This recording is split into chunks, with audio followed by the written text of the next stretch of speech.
नमस्कार। मैं अभी सांगानेर में जो खटीकों की ढाल है यहाँ आया हुआ हूँ। मेरे सामने है श्रीमान भोमाजी नारायणिया। आप परम संत स्वामी श्री राम प्रसाद जी अखिल भारतीय मानव कल्याण सेवा आश्रम संस्थान के अध्यक्ष है। अध्यक्ष साहब, मैं आपसे ये जानना चाहता हूँ कि आत्मज्ञान के अंदर क्या बाधा उत्पन्न होती है, इंसान क्यों नहीं आत्मज्ञान कर पाता है, इसके बारे में आप बताएं। आत्मज्ञान भी ले लूँगी आत्मज्ञान में यही बाधा है काम, क्रोध, लोभ, मोह, अहंकार और 5 विषय शब्द, स्पर्श, रूप, गंध, इसमें आदमी फंसा हुआ है। इसको छोड़ दे सामर्थ्य संत की शरण में आकर के सहन से, तो बाधा नहीं रहेगी। आप ये बता रहे हैं कि काम, क्रोध, लोभ, मोह, अहंकार और रूप, रस, गंध, शब्द और स्पर्श, ये 5 विषय हैं। अगर मनुष्य इनको छोड़ दे किसी संत की शरण में आकर तो आत्मबोध कर सकता है। संत की शरण में लोग जाते हैं, संत उन्हें शिक्षा भी देते हैं, लेकिन उसके बावजूद भी क्या कारण रहता है जिससे कि वो उन बातों को अपना नहीं पाते हैं, इसके बारे में भी आप बताएं। कारण बताएं भाई, क्या कारण रहता है कि संत बताते भी हैं, उपदेश भी करते हैं, लेकिन उसके बावजूद भी जीव उन बातों को क्यों नहीं अपना पाता, इसके पीछे क्या कारण है? इसके पीछे ये कारण है, जन्मों जन्मों से वो जन्मता मरता आया है, इसलिए उसको वो अभ्यास पड़ा हुआ है। अगर उसकी इसमें से छुटकारा हो जाए तो वो छुटकारा होने के बाद में फिर आनंद ही आनंद है। जैसे संत बोलते हैं, आप में आप है, आप में आप अपन को जपत है, आप आपनो ही जाप। अगर यहाँ दृढ़ हो जाता है वो तो फिर निर्भय काम हो जाता है उसका, वो निर्भय हो जाता है, बंधन रहित हो जाता है। ये बता रहे हैं कि जब तक साधक दृढ़ता से संत की बात को अपने जीवन में नहीं उतारेगा तब तक उसका कल्याण नहीं होता है। अच्छा, गुरु महाराज क्या सहन देते हैं, इसको उदाहरण सहित समझाइए आप। गुरु महाराज ये सहन देते हैं अगर के किसी भी घर के द्वार पर जा, सतगुरु मेरा बंदी छोड़, वे एक ही लफ्ज़ बोल दे, कोई आटा डाल दे तो ठीक है, नहीं अगले घर चल जा। ऐसे उस मोहल्ले में 20 घरों के अंदर भिक्षा लेकर के डाल दे तो ठीक, नहीं डाले तो मेरे पास आ जा। तो वैसे ही किया। जिसके द्वार पर जाता वहीं ऐसे कहता, सतगुरु मेरा बंदी छोड़। अब वो डालने वाले तो उस शब्द में समझे नहीं इसका भावार्थ क्या है, इसका शब्दार्थ क्या है, और वो बगला मांगने वाला भी नहीं समझता था, क्यों अबोल था वो भी। तो एक वहाँ पर एक कुटिया पे से, उस घर पे से निकल के गृहस्थी और अपने धंधे पे जा रहा था, इतने में वो भिक्षुक आ गया। उसने कहा, सतगुरु मेरा बंदी छोड़। उसने साइकिल खड़ी करी, ताला खोला मकान का और आटा ला करके उसको डाल दिया। उसके मकान के आगे एक पेड़ था नीम का, उसमें तोता लटक रहा, उसने तोता पाल रखा था, तो वो तो आटा डाल करके चला गया।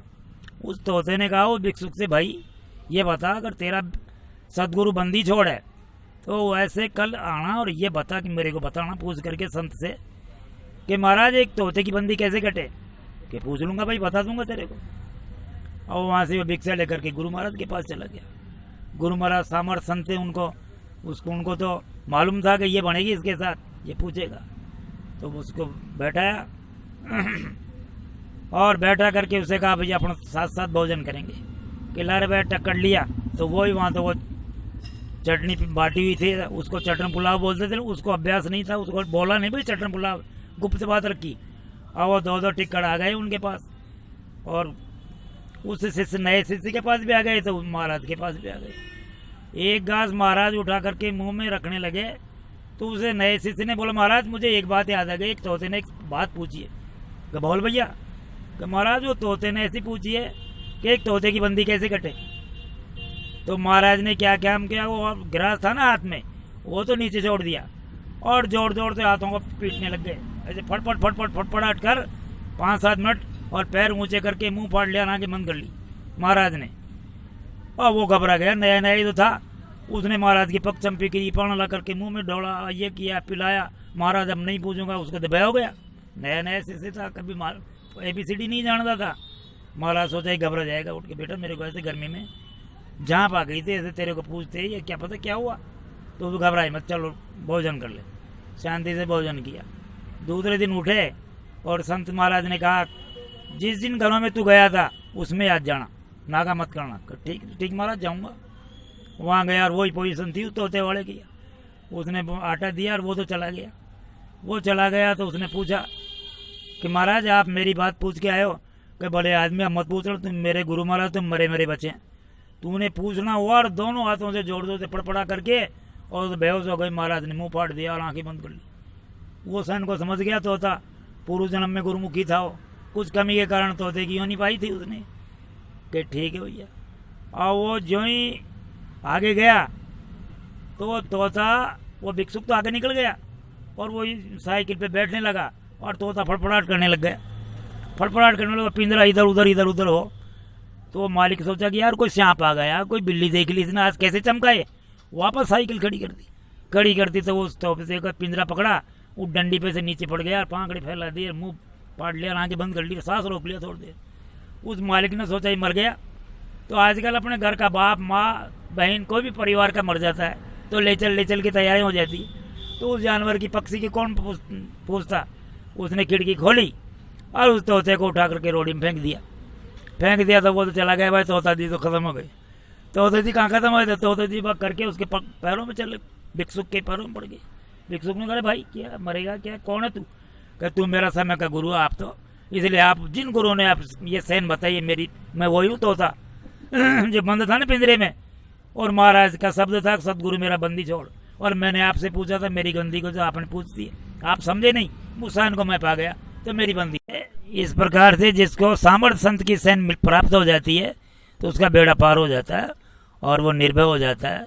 जैसे तोते ने जो गुरु महाराज की सहन को समझा तो तोता मुक्त हो गया, उसी प्रकार से जो भी कोई प्राणी अगर गुरु महाराज की सहन को समझ जाता है, गुरु के बताए हुए मार्ग पर चलने लग जाता है, तो वो भी इसी जन्म में भवसागर से पार हो जाता है। एक बात मैं आपसे जानना चाहता हूँ कि भक्ति मार्ग के अंदर जो लोग शराब का सेवन करते हैं और मांस का सेवन करते हैं, क्या ये सेवन करते हुए जो भक्ति करते हैं, क्या ये उचित है या अनुचित है? उसके बारे में प्रकाश डालो। जो भक्ति मार्ग के अंदर शराब और मीट का सेवन करते हैं ये अनुचित है, और उनको जो चीज़ प्राप्त होनी चाहिए वो नहीं होती है। क्योंकि जैसे देसी घी डालने के बर्तन के अंदर अगर मिट्टी का तेल डाल दिया जाता है तो देसी घी की महत्ता खत्म हो जाती है। इस प्रकार से अंदर के अंतस्करण को साफ करने के लिए गुरु महाराज के आदेशानुसार शराब और मीट का त्याग करवाते हैं वो। अच्छा, दूसरी बात यह है कि गुरु महाराज बता रहे हैं कि भाई शराब नहीं पीनी, मांसाहार नहीं करना, लेकिन उसके बावजूद भी लोग शराब पीते हैं, मांसाहार करते हैं और भक्ति मार्ग पर भी चलते हैं। तो क्या ऐसे लोग मोक्ष को प्राप्त होंगे या फिर वापस जन्म मरण के चक्कर में रहेंगे? वापस जन्म मरण के चक्कर में रहेंगे, वो पुनर्जन्म उनका लगातार चलता ही रहेगा। अच्छा, मैं ये जानना चाहता हूँ कि जब भी कहीं सत्संग होता है तो इसके बारे में क्या है कि विचार नहीं किए जाते हैं, जबकि सत्संग की भजन वाणियाँ चलती रहती है। तो क्या इस पर भी विचार होना चाहिए कि जो इंसान भक्ति मार्ग पर चल रहा है उसे न तो शराब पीने, न मांसाहार करना, इसके अलावा कोई भी बुराई का कार्य है वो नहीं करना, तो इस पे चर्चा जरूरी है या सिर्फ भजन होने चाहिए? इन पे चर्चा तो जरूरी है। भजन की ये है कि जितने भी संतों के भजन सुनेंगे सत्संग में तो क्या पता किस भजन की चोट लग जाए, किस शब्द की चोट लग जाए उसके शिष्य के, इसलिए भजन बोला जाता है। और दुर्गुणों का तो अवश्य त्याग करना ही पड़ेगा उसको। नहीं, कोई आदमी भजन वाणी को मान लो समझ नहीं पा रहा है तो साधारण तरीके से भी तो इसकी चर्चा की जा सकती रखना चाहिए, भजन बोल करके उसको समझा सके ताकि अगला आदमी उसको समझ। मेरा अंतिम सवाल अध्यक्ष साहब आपसे यह है कि जब भी कहीं सत्संग होता है तो बहुत से लोग भजन गाने के लिए बड़े तैयार हो जाते हैं, लेकिन जब उनकी कथनी और करनी और रहनी देखी जाती है तो उसमें यह पाया जाता है कि वो शराब भी पीते हैं, मांसाहार भी करते हैं। तो क्या उनका भजन गाना उचित है सत्संग में? जो शराब और मीट का, मांस का सेवन करते हैं ना, उनको तो गाना ही नहीं चाहिए, वो दोष के भागी हो जाते हैं। तो ये थे श्रीमान भोमाजी नारायणिया। इनको बहुत बहुत धन्यवाद जो इन्होंने भक्ति के बारे में इतनी जानकारी दी। मैं पत्रकार ब्रजेश कुमार नावरिया, दिल्ली क्राइम न्यूज़, जयपुर से।